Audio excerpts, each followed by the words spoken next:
semuanya, perkenalkan nama saya Dasma Lanjung dengan NIM 23020240, Prodi Ekonomi Pembangunan, Fakultas Ekonomi dan Bisnis. Di sini saya akan mempresentasikan makalah saya yang berjudul Peran Koperasi dan UMKM dalam Perekonomian Indonesia. Nah, sebelum itu, teman-teman tahu nggak apa sih yang dimaksud dengan koperasi dan UMKM itu? Mari kita bahas. Nah, pengertian koperasi menurut Undang-Undang Nomor 25 Tahun 1992, koperasi adalah badan usaha yang beranggotakan orang-orang atau badan hukum. Koperasi dengan melandaskan kegiatannya berdasarkan prinsip koperasi dan sekaligus sebagai gerakan ekonomi rakyat. Sedangkan koperasi secara umum adalah organisasi ekonomi yang dimiliki oleh anggotanya untuk kepentingan bersama. Tujuannya bukan hanya untuk mencari keuntungan, tetapi juga untuk menciptakan kesejahteraan bagi para anggotanya.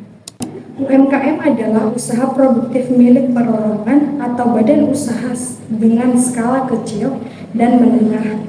Mereka tersebar di berbagai sektor seperti pertanian, perdagangan, jasa, hingga industri rumah tangga. Selanjutnya kita akan masuk pada pembahasan yaitu peran strategis koperasi dalam UMKM. Yang pertama itu ada penciptaan lapangan kerja. Nah, penciptaan lapangan kerja adalah salah satu aspek penting dalam pembangunan ekonomi dan kesejahteraan sosial. Ini bertujuan untuk mengurangi pengangguran, meningkatkan pendapatan masyarakat, dan mendorong pertumbuhan ekonomi secara keseluruhan. Adapun strategi penciptaan lapangan kerja ini dapat melibatkan berbagai aspek, seperti yang pertama itu ada investasi dalam pendidikan dan pelatihan keterampilan, yaitu dengan meningkatkan kualitas tenaga kerja agar sesuai dengan kebutuhan pasar.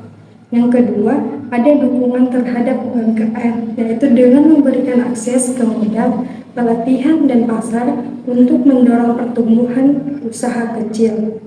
Selanjutnya, pengembangan infrastruktur, yaitu proyek-proyek seperti pembangunan jalan dan fasilitas umum, menciptakan pekerjaan langsung dan tidak langsung.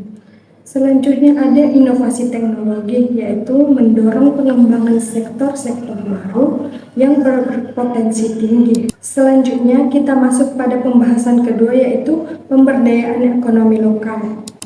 Pemberdayaan ekonomi lokal adalah upaya untuk meningkatkan kapasitas ekonomi masyarakat di suatu daerah dengan memanfaatkan potensi lokal yang ada. Tujuan utama dari pemberdayaan ini adalah untuk menciptakan kemandirian ekonomi, mengurangi kemiskinan, dan meningkatkan kesejahteraan masyarakat setempat. Adapun strategi pemberdayaan ekonomi lokal dapat melibatkan berbagai pendekatan seperti yang pertama itu ada pengembangan UMKM. Pengembangan UMKM itu yaitu dapat melibatkan dan memberikan pelatihannya, akses modal, dan promosi. Yang kedua itu pemanfaatan sumber daya lokal dengan mengoptimalkan hasil pertanian, perikanan, atau kerajinan khas daerah. Selanjutnya, pengembangan pariwisata lokal yaitu dengan mendorong wisata berbasis budaya dan alam untuk meningkatkan pendapatan masyarakat.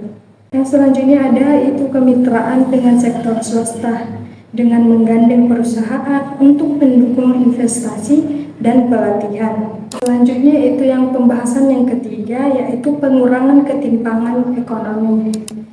Pengurangan ketimpangan ekonomi adalah upaya untuk menciptakan distribusi pendapatan, kekayaan, dan akses sumber daya yang lebih merata di masyarakat.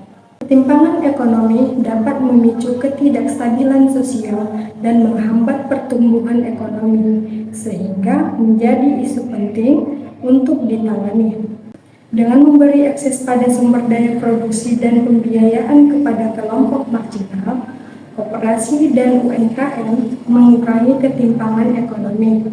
Mereka menjadi sarana inklusi sosial dan ekonomi yang konkret. Adapun strategi untuk mengurangi ketimpangan ekonomi ini adalah yang pertama itu ada redistribusi pendapatan, yaitu dengan melalui kebijakan pajak progresif dan subsidi yang tepat sasaran seperti subsidi pendidikan, kesehatan, dan kebutuhan pokok. Selanjutnya ada pemberdayaan UMKM, yaitu dengan memberikan akses modal, pelatihan, dan pasar kepada usaha kecil untuk meningkatkan produktivitas dan pendapatan. Selanjutnya itu ada peningkatan akses pendidikan dan kesehatan, yaitu dengan memastikan layanan dasar ini tersedia secara merata, terutama di daerah terpencil. Selanjutnya pengembangan infrastruktur, yaitu dengan meningkatkan konektivitas antar wilayah untuk mendukung pertumbuhan ekonomi di daerah tertinggal. Selanjutnya ada peningkatan upah minimum, yaitu dengan menyesuaikan upah minimum agar mencerminkan kebutuhan hidup yang layak. Selanjutnya kita akan masuk pada pembahasan yang keempat, yaitu kontribusi terhadap ekonomi pedesaan. Koperasi tani, koperasi nelayan, dan UMKM desa berperan dalam meningkatkan nilai tambah produk lokal dan memutus ketergantungan pada temulaka. Mereka membuka akses pasar yang lebih adil dan mendorong industrialisasi berbasis desa.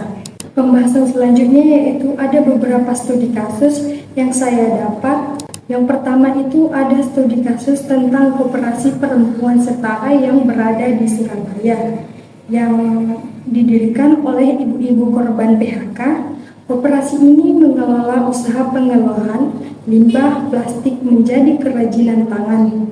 Kini anggotanya berjumlah lebih dari 80 orang dan telah bekerja sama dengan UMKM ekspor kerajinan.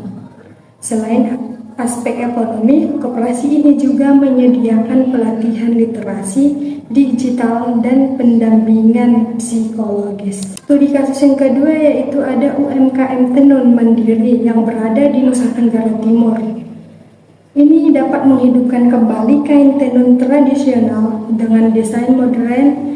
UMKM ini memberdayakan lebih dari 100 perempuan di desa melalui kerjasama dengan marketplace nasional. Produk mereka telah masuk ke pasar luar negeri.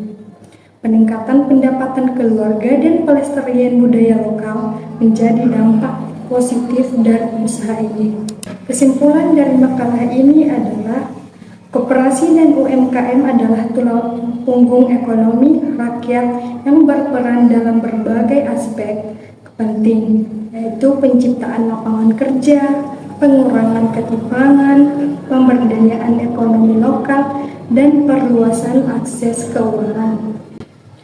Dalam konteks Indonesia yang majemuk dan luas, keberadaan koperasi dan UMKM menjadi kunci bagi pembangunan yang inklusif dan berkelanjutan. Sekian dari hasil presentasi saya ucapkan terima kasih. Thanks for watching.